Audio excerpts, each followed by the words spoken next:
Mic on? Can you hear me in the back? Yeah? Okay, good. Shall we get started then? All right. So, as usual, the announcement for the ACM meeting is this afternoon. Today is the 7th, yeah. This afternoon from 5 to 6 upstairs. If you came last time and enjoyed it, please come again. And also the reminder about the UI Computing Conference, the weekend of the 25th and 26th.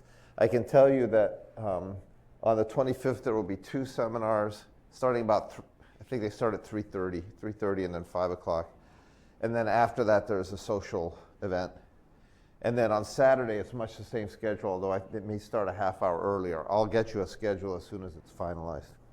You do need to register if you want to attend. You don't have to attend the seminars live. They're also broadcast by Zoom, but you will need a passcode to get in.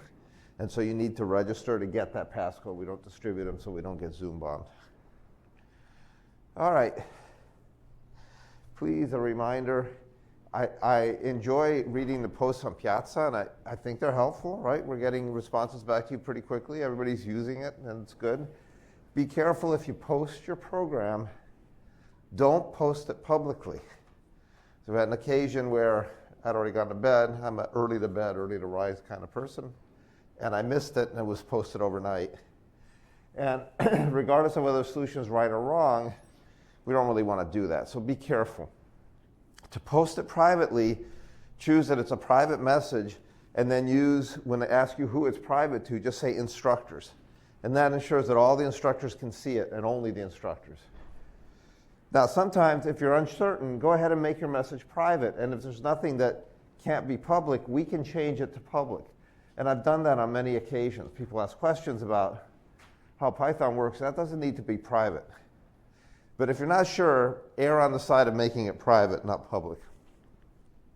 All right. Should have read chapters 11 and 9.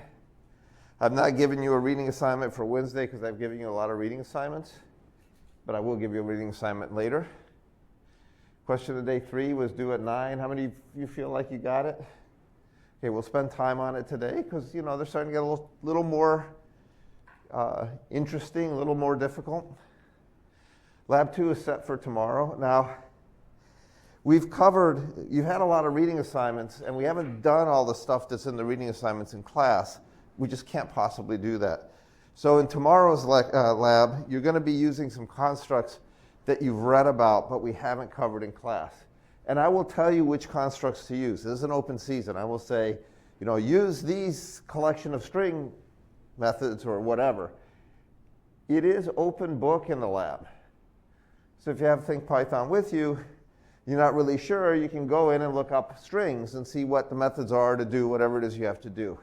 So that's fine. You can feel free to use that reference. And question day 4 won't be released until Wednesday's class, right after class Wednesday. Okay. I've uploaded a cheat sheet to Python. What does that look like? Well, sorry, where did it go? Sorry, to icon. Let's do this. So if you notice up here, this part of the text is always the same, but there's a new line here with the cheat sheet listed, and the cheat sheet looks like this. It's a very handy, I think, a very handy, concise collection of useful Python. When you take exams in this class, and we'll talk about the first exam, not today, but we'll talk about it probably next time, this page will be stapled to the back of the exam. So this is what you'll have with you. I don't see any point in having you memorize things to regurgitate them on the exam. I want to see that you can apply them. So the exams are closed book, but this sheet is allowed. All right? And it's two-sided. And I would urge you that it's worthwhile for you to spend a little bit of time becoming really familiar with what's on this sheet. One thing you might want to do is print it out before the lab tomorrow and bring it with you. That's a reasonable thing to have. You'll notice that sort of things about indexing are all listed here. Variable assignment is described here. We've got all sorts of conversions between lists and dictionaries and sets and so on. Some of the stuff we haven't done, Boolean logic we have, modules and imports we haven't. conditionals you've read about. We haven't done error handling. And it goes on the back of the sheet. Many more things. Operations on dictionaries. We've done some of these, but not many. You've read about them. Same on lists. We haven't done generic operations on containers. You've only seen like length. We've talked about print briefly, or actually we will today. We haven't done while loops. We haven't done for loops. Actually, we won't do while and for a very long time. So if you're tempted to use while and for, don't. I haven't given you any questions where you need while or for. When we get to iteration, we're going to learn how to use comprehensions first. And I'm going to insist on you using comprehensions rather than loops, because loops hide a lot of bad practices. And in fact, it's one of the hardest things to think about is when you should use while, when you should use for, when you should use a comprehension in Python. I want to make sure you get off on the right foot. But nonetheless, all of that stuff is listed on these cheat sheets. So I think it would be worthwhile to sort of spend a little bit of time with the cheat sheet. So what happened to my slides?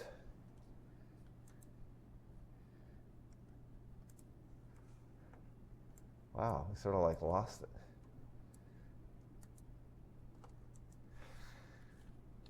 There we go. So it would be worthwhile to spend a little bit of time with this cheat sheet and become familiar with what's there and what's not. In fact, I mentioned we're going to do a lot of work with comprehensions. The comprehensions aren't on the cheat sheet. That's something you'll just have to learn and just remember for yourselves. Okay? One caveat, the cheat sheet's nice in color, but we can't afford colored printing on exams, so you get the black and white version, just so you know.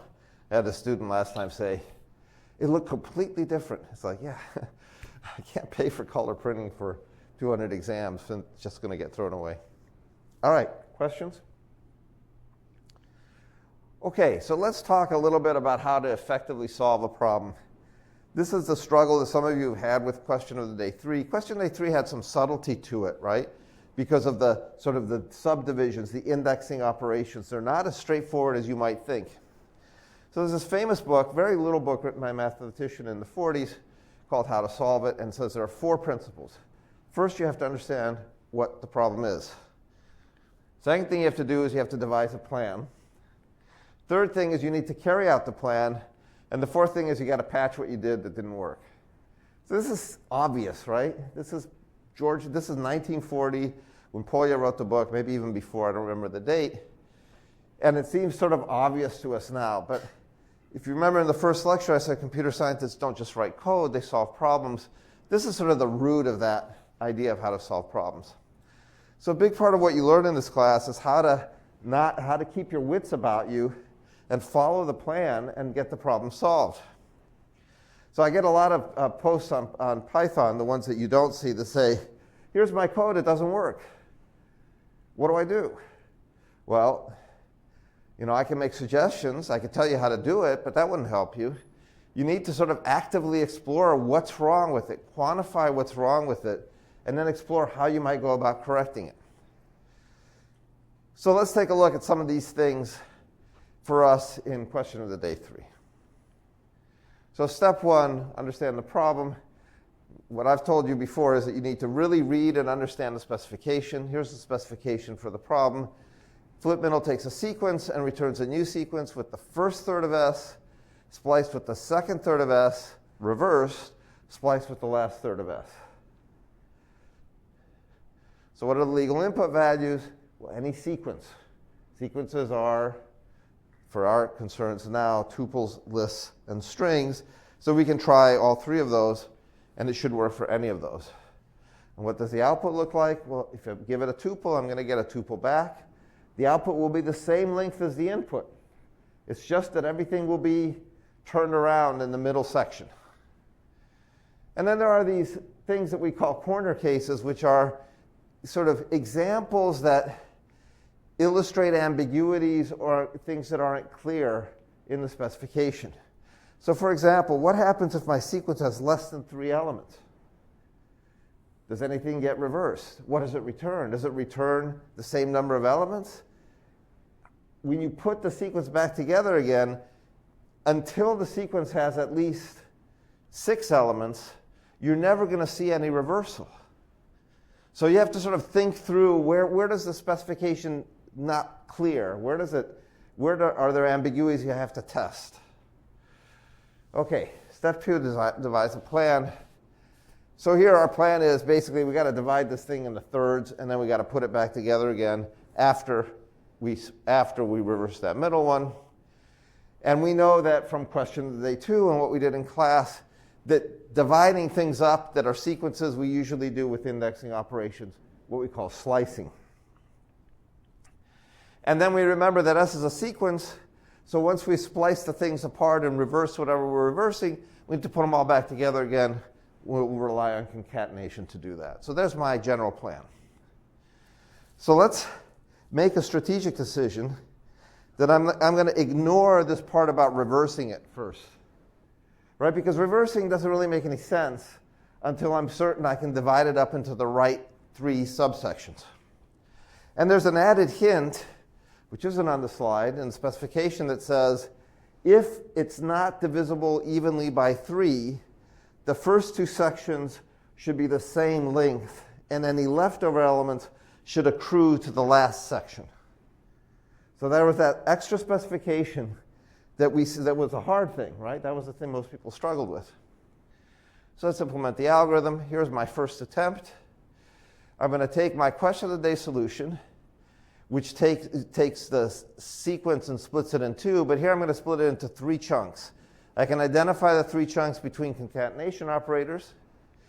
I use the same idea of going from the beginning, which is the default blank, up to the length of the sequence divided, integer divide by 3. And then whatever this ending argument is becomes the starting argument in the next one. And I can do that because the semantics of this splice are take the elements of S starting with this element inclusive and going up to but not including that element. So if this index appears here in the ending position and appears here in the starting position, I'm certain that particular element will appear in one or the other but not both. In fact, it'll appear in the second sequence because it's in the start position, not in the end position. So remember this kind of asymmetry which students struggle with, that if you have a slice, you have a start index, that ends up being included in the slice, an end index which is not included in the slice. So everything up to but not including that end. And then for my ending position, I'm going to take that same idea here, but I'm going to take it from the right-hand side. And this is the first attempt many of you made. I think a lot of you used that negative indexing, right? You tried that negative index first. So straightforward, each of the 3 parts are recognizable. I have this nice ending matches start thing going on. Looks like a good idea. But I might add that if I implement this and test it, I don't really know exactly how it's working, right? Because as long as this index matches this one, and this one matches this one, what will this function return? Always return exactly what you input, right? It's going to take it, it's going to divide it into 3 disjoint parts. It's not going to miss any elements. It's going to smush it back together again. How do you know it's working? You don't. Why? Because we haven't reversed anything, so we can't even be confused by reversal. If I had gone ahead and tried to reverse this, I may not notice that my partitioning is wrong until I have a long enough sequence for it to matter. So my strategic decision to first focus on breaking it apart correctly requires a small change to the function definition so I can see if what I'm doing is working. So what I'm going to do is I'm going to modify it a little bit, and instead of concatenating these things together, I'm going to return a tuple of 3 things. A tuple of the first section, second section, and a third section, just so I can see my partitioning. And this is something you guys should be doing, right? So when you're given a problem that's complicated, start with the simplest thing. What's your first step? Have that plan. Say, my first step is to break it up. 3 equal parts with the extra elements in the last one. So write that function. You get this thing to work. The next step is just reversing this thing in the middle. And then the last step is just concatenating them together. So decompose the problem into something that you can solve one element at a time, one thing at a time. So let's test the two examples provided. The first one was foo-bar-baz, one of my favorite test sequences. And wow, it looks like it works just right. So question day 3 was easy, and we're done. What about this? Well, this is the other example I provided. I had some questions about what this thing is. What is range? Range is a sequence type. The sequence type returns numbers from 0 up to, but not including 14. So it will be 0, 1, 2, 3, all the way up to 13. And then I'm going to take that range and I'm going to turn it into a tuple, just because I can. And what I get back is this. Now, that first one looks right to me. I have something that's divisible by 9. I got 3, 3, and 3. That looks great. No extra characters, no missing characters. But look at this one. This one, this tuple range thing here, has 9, 10, 11, 12, 13, 14 elements.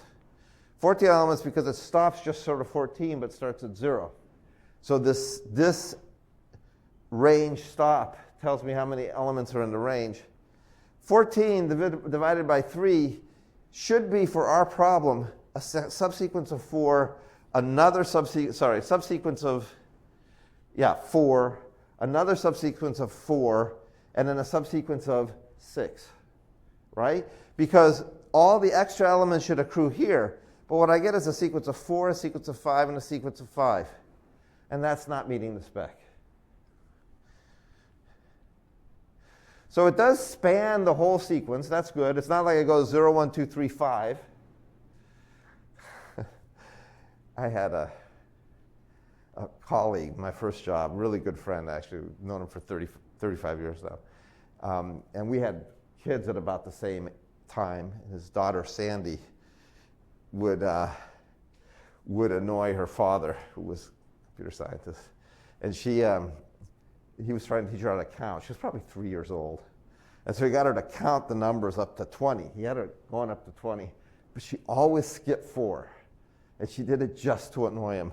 So when I see this, I say, we're not missing 4. I'm immediately reminded of Sandy, who was an epidemiologist now. But she would go 1, 2, 3, 5. And then Kesha would have this basically heart attack and say, Sandy, meet the 4. So we don't have a Sandy solution here. We span all the elements, but the excess elements don't accrue here.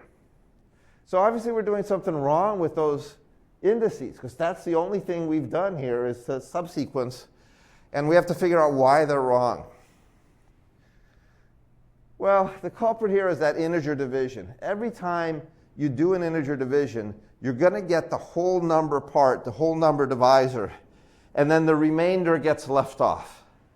So 14, integer divided by 3, we know should be 4. And if you look at our original solution here, we seem to be doing okay here. And obviously we started in the right place here, but it's the fact that we're counting from the end, that subsequence 4, lets some of the excess elements accrue in the middle. So because we have this specification that says the excess elements have to be at the end, it's easier and better practice here to count everything from left to right and not use negative indexing. Why? Because that integer division acts funny. And you don't want to try to correct, you don't want to try to keep counting from the right using a negative index and try to correct it with some plus ones, minus ones, whatever, because it's going to change depending on whether you have one excess number or two excess numbers. It's just easier to worry about it and say, I know how to get the first subsequence of the right length. Let's just do it again. So how do I do that?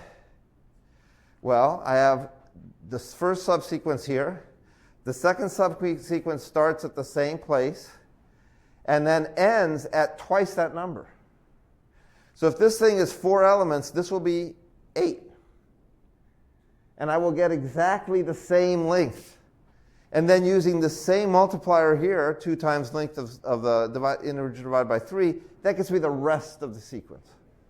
So by very definition, the rest of the sequence, if the first 2 parts are the same length, the rest of the sequence has all the excess elements. So let's see how that works. Well, that looks right to me. I have 4, 4, and the 6 elements there. And that's what I wanted in the first place.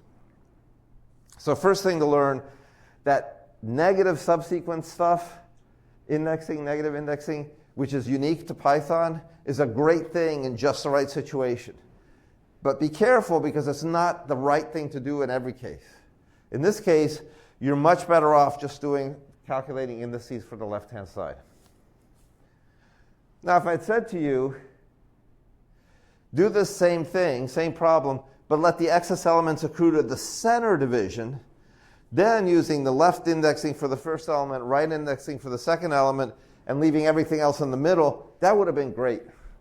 But that's not what I asked you. And that's why when you, in the first step of Polya's 4-step plan, you really need to understand the problem. Write it down. Write some examples that you think what you expect the solution should be, so that you're sure you understand what you're supposed to be doing. All right, and finally, in this case, the order of operations really matters with integer division. In this case, 2 times the length of S, integer divided by 3, is not the same as 2 times the length of S integer divided by 3. It's just not. Because of integer division, you have to be aware of that extra remainder that you're leaving on the table. Is that being multiplied by 2 as well? So you have to be really careful with integer division to use grouping so that it executes the way you think it should. All right. Our last step is to reverse the center part. Now that I have this thing, sorry, is this the one? Yeah. Now that I have this thing done, nuts. Yeah. And I've got the right subsequence, I just need to flip this thing around. Well, you know how to do that. I told you that if you used a negative index right there in the 3rd position, you'd get the sequence from right to left. We're done. So before you leave the dorm and go out to party because you've got question day 3, I hope you tried it because this actually returns that. I got a lot of questions about this. People said, wait, what the heck happened to my center part? It was working and I just want it right to left. Well, the answer, which I posted on the icon page, you saw the hint, right? The answer is that when you start changing the order here, you have to remember that when this order defaults to 1, like it does here, you're starting with this element and going up towards that element. But if you do this backwards, you're still starting from this element and going down to that element. And if the second element, if the end is larger than the first, then the length of that subsequence is 0. There are no elements in it. You can't start at 3 and work your way down to 7. You have to start at 7 and work your way down to 3. So the obvious choice, you have to remember the semantics. When the index is negative, the first index must be greater than or equal to the second index. Otherwise, it'll be the empty sequence. So what I could do is I could take the start and end and exchange them. So now this is the larger element and this is the shorter element. How does that work out? It doesn't. So let's see what happens. And, you know, that looks good. I've got 4, 4, and 6. And this one's backward, but element 8 appears twice, and there's no 4. We have the Sandy solution. She didn't go backwards. I have to tell you, because I'm a competitive type, my daughter, who was 6, my older daughter was 6 months younger than Sandy. I didn't teach her how to count. I taught her the powers of 2. It blew my friend's mind away. She got up to 64. He was floored. So, are your parents competitive? They probably are. Yeah, same thing. Okay, so this didn't work out. Why didn't this work out? Well, remember the semantics of the sequence indexing. The start element, the element that corresponds to the start index, is always in the result. And you go up to, but not including the end element. Well, here, this element, which happens to be 8, will be in the subsequence. And I go down to, but not including this element, which is the 4. So because I'm going the other direction and start has become end and then has become start, I have to be careful about the fact that one is included and the other one isn't. And now that I've exchanged them, I've given up the first element for the last, which appears twice. So the right answer is I have to adjust these with a -1. Careful not to put the -1 inside the parentheses of the multiply by 2, so watch the order of operations. And I'm sorry, I ran over the end here, but this hasn't changed.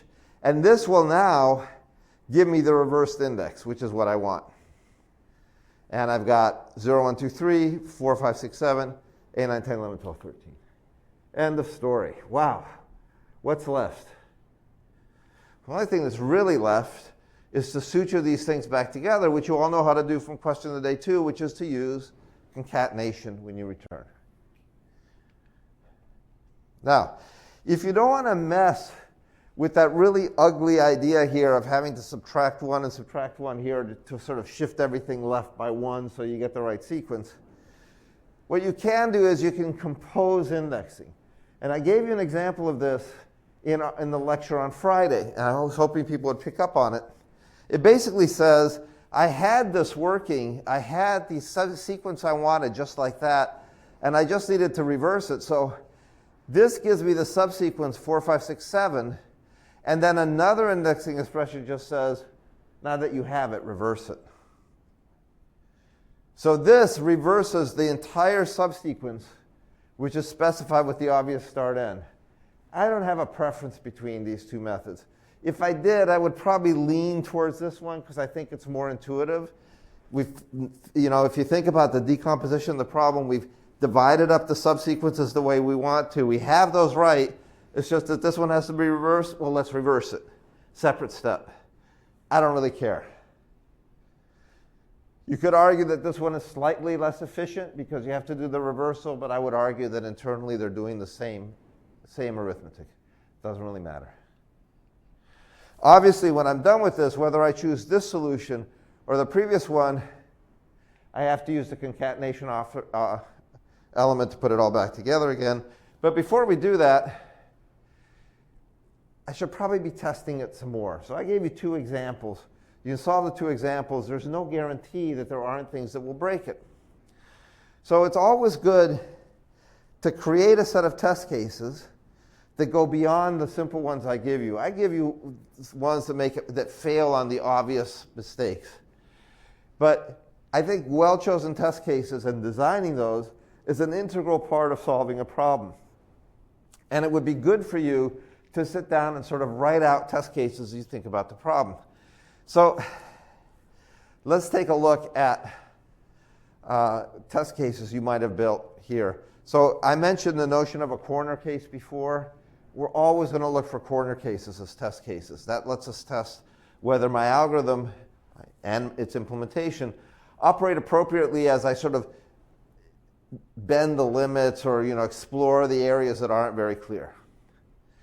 So one thing you can do for some problem like this, which is fairly short, is you can imagine taking a sequence of link 0, sequence of link 1, sequence of link 2, so extending the sequence one element at a time to make sure that the solution transitions the way you expect it would transition.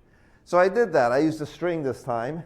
Notice that I'm still using the tuple solution rather than concatenating it together because I want to be able to quickly see that it's done the right thing. So this is a corner case. The empty string is 3 empty strings. A 1-element thing has the excess element in the last position. A 2-element string still has the excess element in the last position. All of this is good. I get to 3 elements. And by the way, you'll notice I'm using 0, 1, 2. These digits correspond to the index of the thing I'm breaking up. So if something goes wrong, I don't have to sit there and count what index it is. It just tells me it's self-referential that way. Wow, look at that. I got 3 things. If I add 1 more element, or in this case I add 2 more elements, I want to make sure the excess accrues at the end. And it does. When I add yet another element, things partition the way it should. So the pattern here is it's always getting larger on the end here. And when I get to 2 more than the other sequences, the next element will cause it to break. And now I can see in the middle that I've got the reversal correct. Now try on a much larger element just to see what happens. I check to make sure that all the elements appear here. 0, 1, 2, 3, 4, 5, 6, 7, 8, 9, 0, 1. I have 0, 1 twice. And everything seems to be working.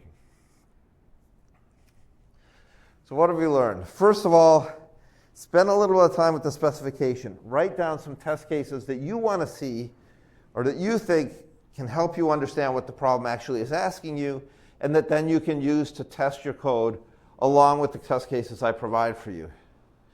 Break it down into simpler versions. Make sure you have the partitioning correct first, for example. Then worry about reversing. Because if you don't do that, the whole idea of stuff not working, did you partition it wrong? Did you index the reversal wrong? What exactly happened? You won't be able to tell. So test each little incremental development better. And by the way, in the first class I told you, don't try to do these things in a sitting.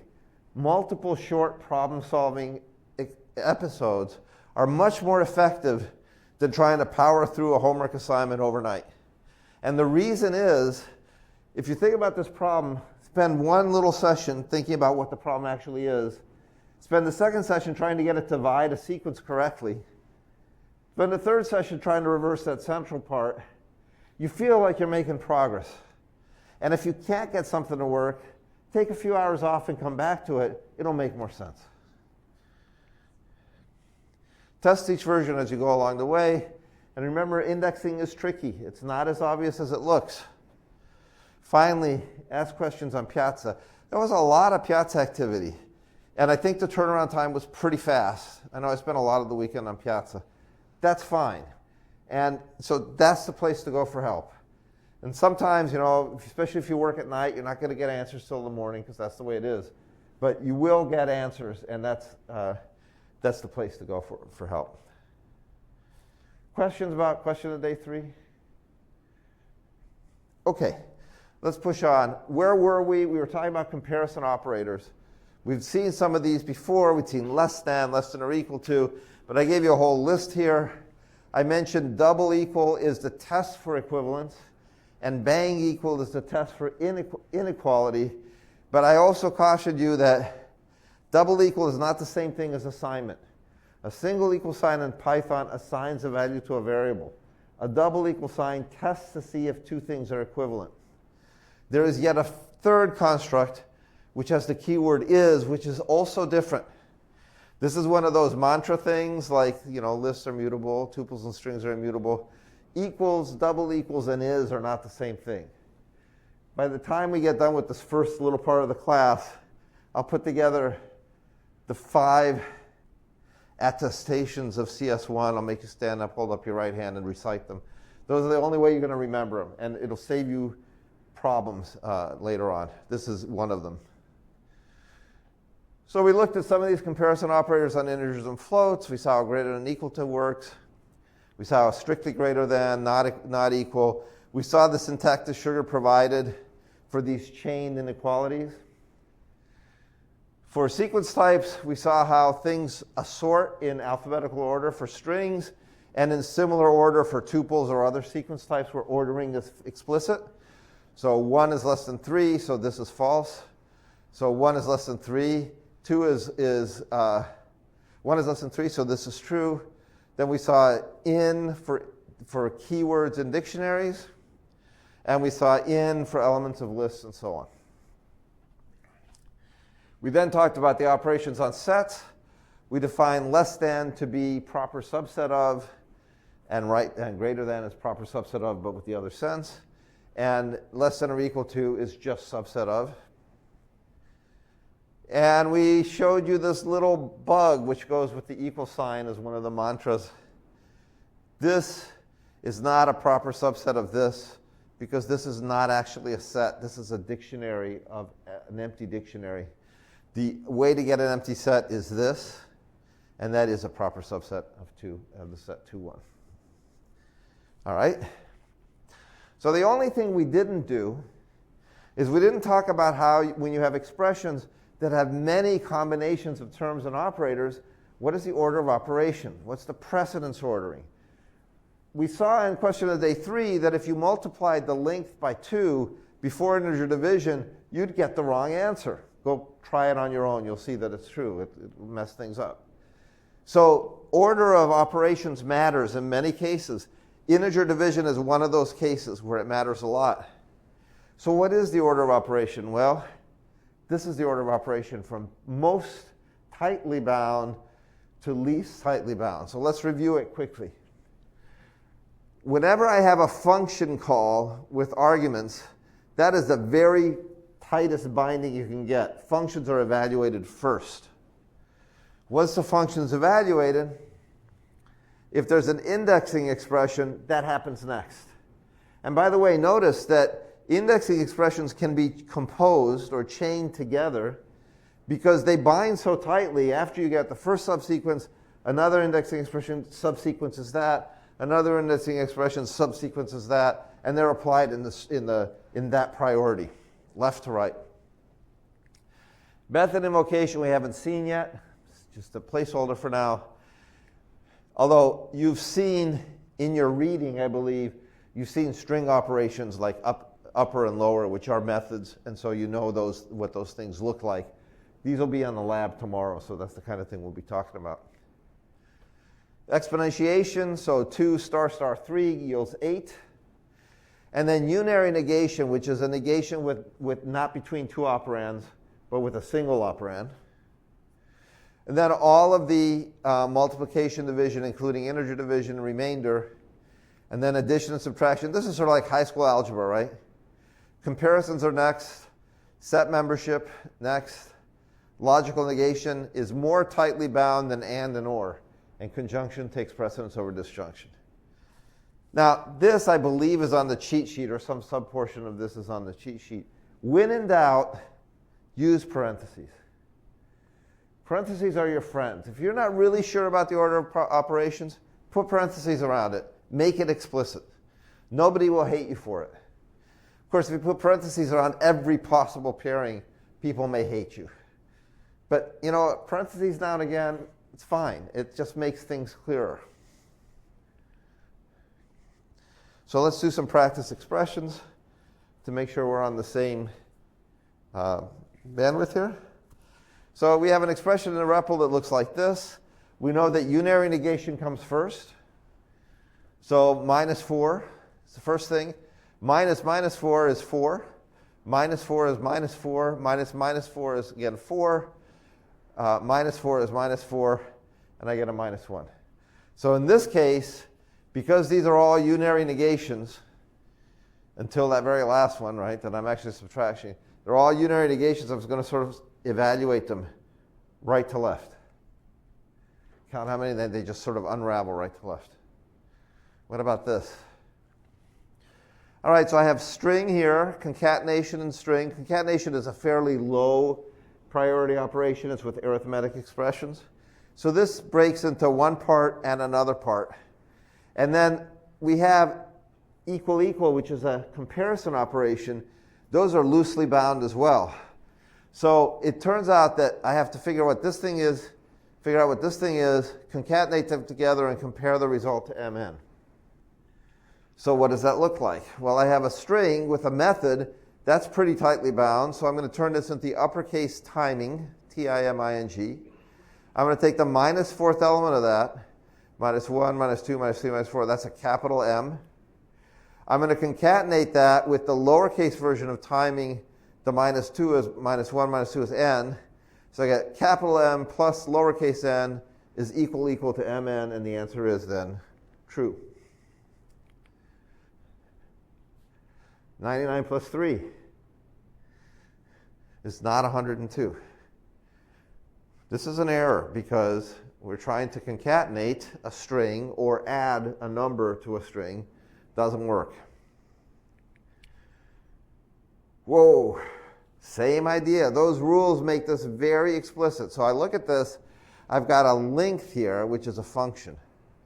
So everything in here has to be evaluated first so I can apply the function. And then if that result is less than or equal to 3 or true, that's the logical expression. The logical expression looks like something or true. So basically the question is, is this guy false? Because if this guy is false, then what happens? False or true is true.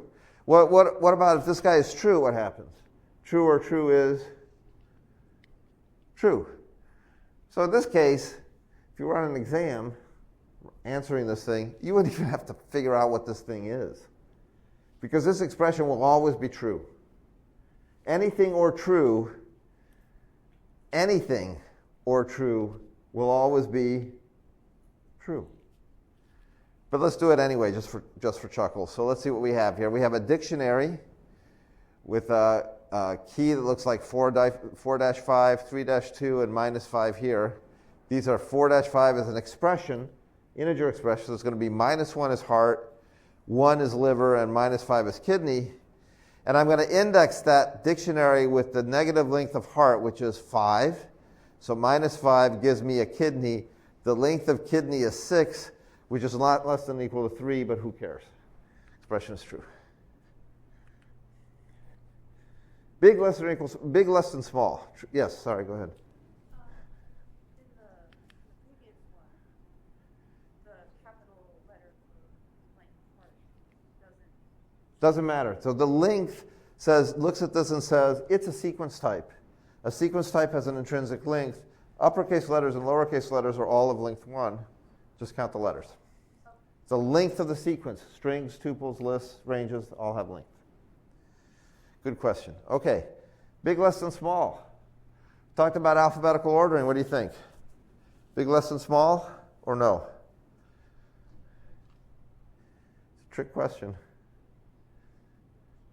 So this isn't what it looks like. This is a string. Its value is a string. Big, space, less than size, space, small. All right, so lots of tricky little expressions like that. Keep your wits about you. Know the order of evaluation.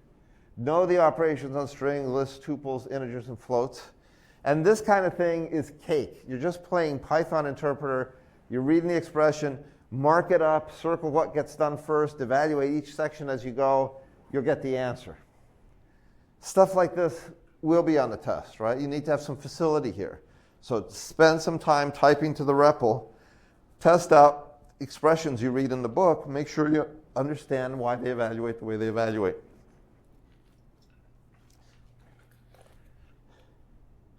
We have plenty of time. All right, next thing we want to cover are named variables, which you read about in chapter, I don't remember what. We did read about variables, right? Early on. Okay.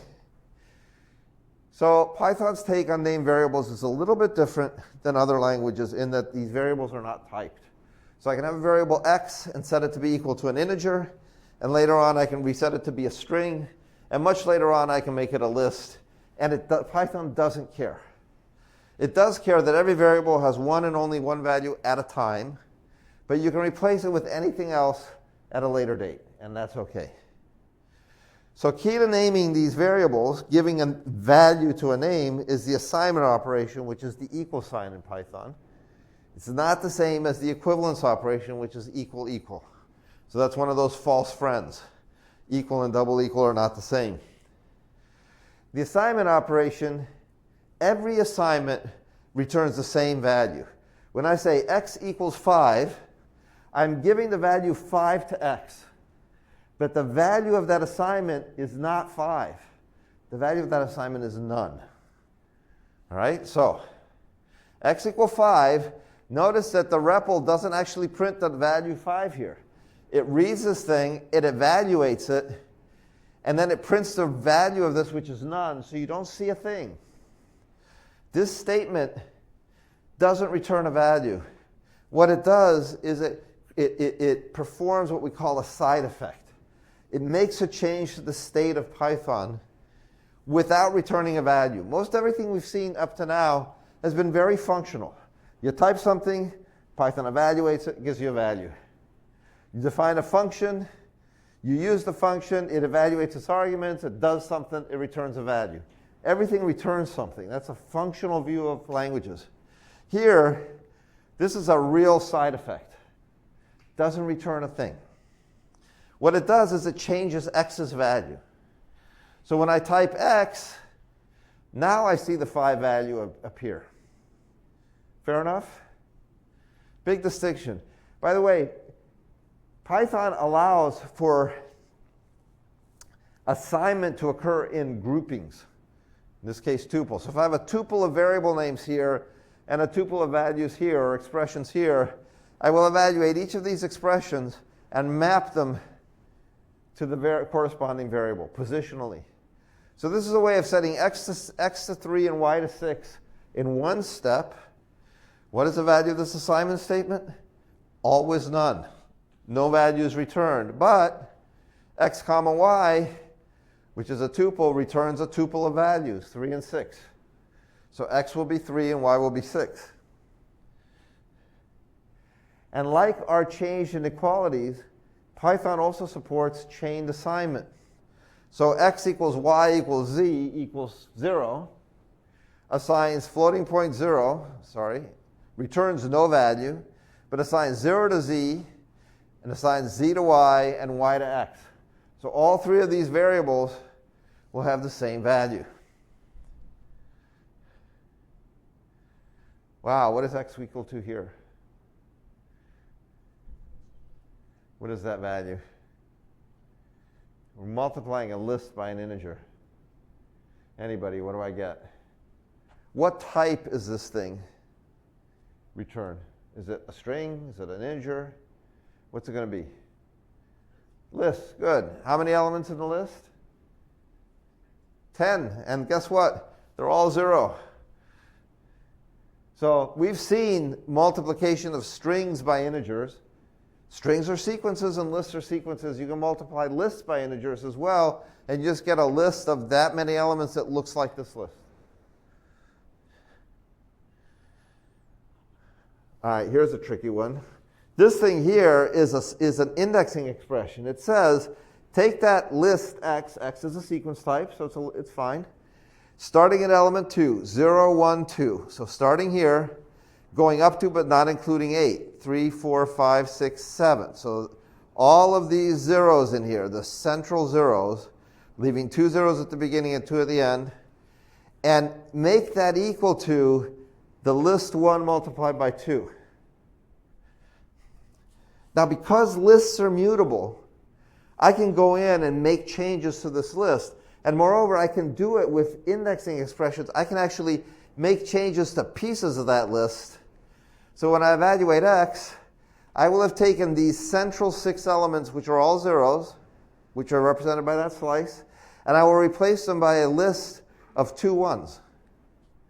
So I can, in one step, suture out a portion of a list or any mutable object and replace it with another thing of the same type that is different.